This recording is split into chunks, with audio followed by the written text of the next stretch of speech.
Narito po ang mensahe ng punong maestrado ni Chief Justice Renato Corona sa naging hatol po ng Senado at babasahin po namin sa inyo. Natanggap po ito ng GMA News kani-kanina lamang. Ito po, galing po ito kay Chief Justice. Lubos kong ikinalulungkot ang naging pasya ng Senate Impeachment Court. Bilang punong maestrado, buong tapang at talino kong hinarap ang hamon ng impeachment at sumailalim ako sa proseso na alinsunod sa saligang batas. Umaasang makakamit ang hustisyang aking hinanap ng mahigit 5 buwan. Hindi kaila sa akin na gagamitin ng Pangulo ang buong pwersa ng gobyerno kasama na ang mga ahensyang dapat sana ay malayang nagpapasya, ang Kamara, ang BIR, ang LRA, ang AMLAC, ang Ombudsman at iba pa. Hindi rin kaila sa akin na gagamit ng kabang yaman para sa mapanira at mapangaping media campaign sa radyo, telebisyon at dyaryo laban sa akin at sa aking pamilya. Lahat po ito ay tinanggap ko alang-alang sa kasarinlan ng hudikatura upang maitaguyod ang kalayaang magpasya ng mga hukuman ng isang napakahalagang sangkap ng ating demokrasya.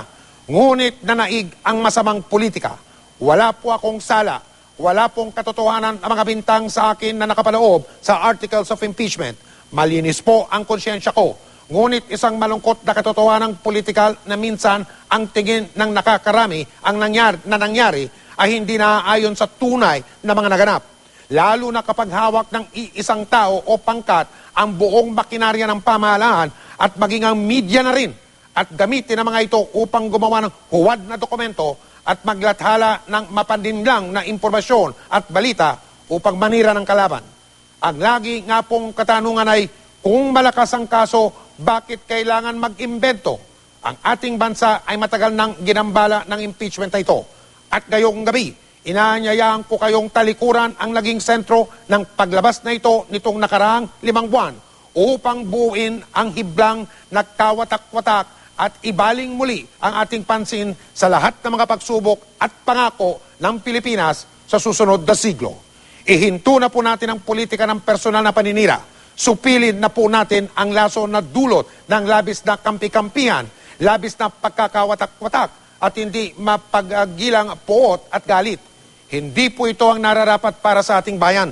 Hindi po ito ang buot ng bansang Pilipinas. Panahon na upang isulong ang ating buhay bilang isang bansa. Tayong lahat ay may mga mahalagang tungkuling dapat tugunan.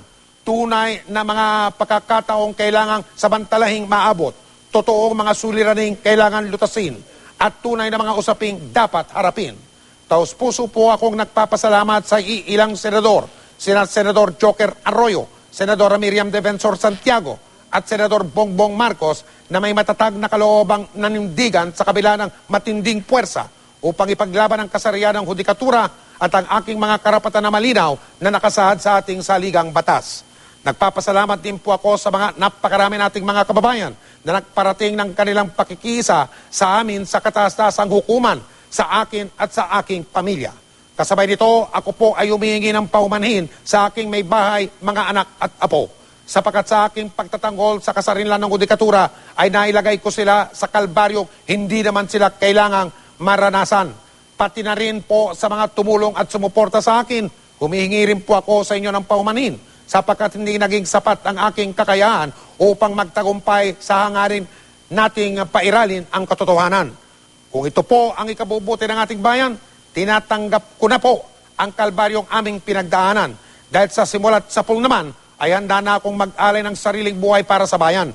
Kung kaya, ipinauubaya ko na po sa ating poong may kapal at sa taong bayan na higit na makapangyarihan sa ating demokrasya, ang ating kinabukasan at ang kinabukasan ng ating hudikatura. Maraming salamat po. The Medical City, Pasig City, ika-29 ng Mayo, taong 2012, 2012. Nakapirma, Renato C. Corona.